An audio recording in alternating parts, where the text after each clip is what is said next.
আসসালামু আলাইকুম। আমার আজকের রেসিপি হচ্ছে ভুনা খিচুড়ি। বৃষ্টির দিনে গরুর মাংসের সাথে গরম গরম ভুনা খিচুড়ি খেতে কার না ভালো লাগে, আর সেটা যদি বাসাতে খুব সহজে তৈরি করা যায় তাহলে তো আর কোনো কথাই নেই। তো চলুন দেখে নেওয়া যাক কিভাবে বাসাতে খুব সহজেই গরম গরম ভুনা খিচুড়ি সহজেই তৈরি করে নেওয়া যায়। এখানে আমি 250 গ্রাম পরিমাণের কাপ দিয়ে 5 কাপ বাসমতি চাল ভালো করে ধুয়ে পরিষ্কার করে নিয়ে পানি ঝরিয়ে নিয়েছি, আর তার সাথে একই কাপ দিয়ে 3 কাপ পরিমাণ ডাল নিয়েছি। এখানে আমি 2 ধরনের ডাল ইউজ করেছি। দুটো বড় সাইজের পেঁয়াজ কুচি করে নিয়েছি লবণ, এখানে রয়েছে আদা বাটা, রসুন বাটা, গুঁড়ো মশলার মধ্যে এখানে রয়েছে মরিচের গুঁড়ো, ধনে গুঁড়ো এবং হলুদের গুঁড়ো। গোটা মশলার মধ্যে এখানে রয়েছে 1 টেবিল স্পুন আস্ত জিরা, গোলমরিচ, এলাচ, দারচিনি এবং 5-6টি তেজপাতা। তো এই হচ্ছে ইনগ্রেডিয়েন্টস গুলো। তো চলুন রান্না শুরু করা যাক। এখানে মুগ ডালটাকে প্রথমে খালি তাওয়াতে ভেজে তারপর ধুয়ে নিতে হবে। চুলায় একটি প্যান বসিয়ে দিয়ে আমি এতে 3 টেবিল স্পুন পরিমাণ তেল দিয়ে দিয়েছি। চাইলে আপনারা সম্পূর্ণ রান্নাটি ঘি দিয়ে করতে পারেন, আমি এখানে তেল ইউজ করছি। এখন আমি এটাতে গোটা মশলাগুলো ঢেলে দিচ্ছি।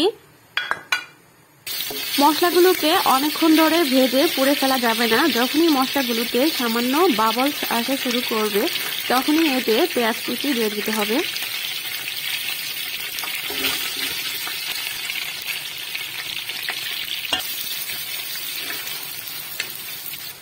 দিয়ে দিচ্ছি পরিমাণ মতো লবণ।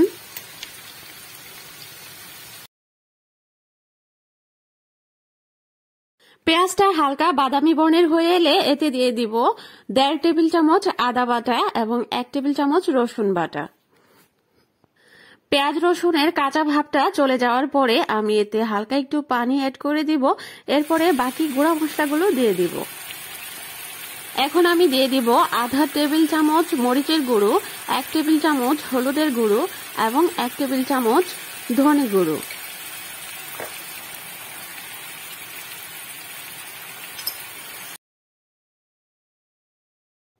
মশলাগুলোকে ভালো মতো নেড়েচেড়ে দিব এবং ভালো করে কষানো হয়ে গেলে এর মধ্যে আগে থেকে ধুয়ে রাখা চাল এবং ডাল দিয়ে আবারও ভালোভাবে নেড়েচেড়ে মিশিয়ে কষিয়ে নিব।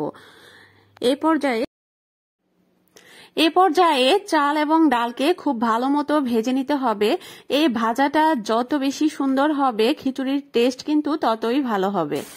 চাল এবং ডাল খুব সুন্দর মতন ভেজে নেওয়া হলে খুব সুন্দর একটি স্মেল বের হবে, এবং ঠিক সে পর্যায়ে যতটুকু পরিমাণে চাল এবং ডাল নেওয়া হবে তার ঠিক ডাবল পরিমাণ পানি আলাদা পাত্রে ফুটিয়ে নিয়ে ফুটন্ত গরম পানি এতে দিয়ে দিতে হবে।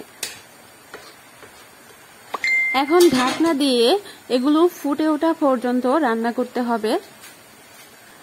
আমি এখানে এই কাপটা দিয়ে 5 কাপ চাল এবং 3 কাপ ডাল, টোটাল 8 কাপ চাল ডালের সাথে 16 কাপ পানি ইউজ করেছি।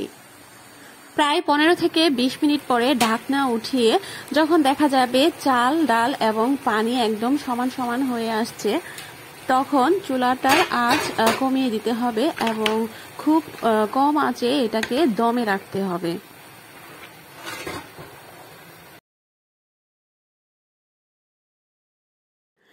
এরই মাঝে হালকা করে একবার নেড়েচেড়ে দিতে হবে যেন নিচ দিয়ে লেগে না যায়। উপর নিচে নাড়া দিয়ে দিতে হবে। 5 থেকে 7 মিনিট এটিকে দমে রাখার পর ঢাকনা উঠিয়ে কাঁচামরিচ দিয়ে আবারও উপর নিচ করে নেড়েচেড়ে দিতে হবে। এরপর ধনেপাতা মিশিয়ে চুলার জাল অফ করে দিতে হবে। এরপর ঢাকনা দিয়ে ঢেকে রাখতে হবে। এই পর্যায়ে সামান্য একটু ঘি দিয়ে দিবেন, এতে করে খিচুড়ির স্মেলটা ভালো আসবে। রান্নাটি যদি ভালো লেগে থাকে তাহলে অবশ্যই ভিডিওটিতে একটি লাইক দিবেন, এবং যারা এখনো পর্যন্ত আমার চ্যানেলটিকে সাবস্ক্রাইব করেননি প্লিজ আমার চ্যানেলটিকে সাবস্ক্রাইব করবেন। সবাই ভালো থাকবেন, সুস্থ থাকবেন। আল্লাহ হাফেজ।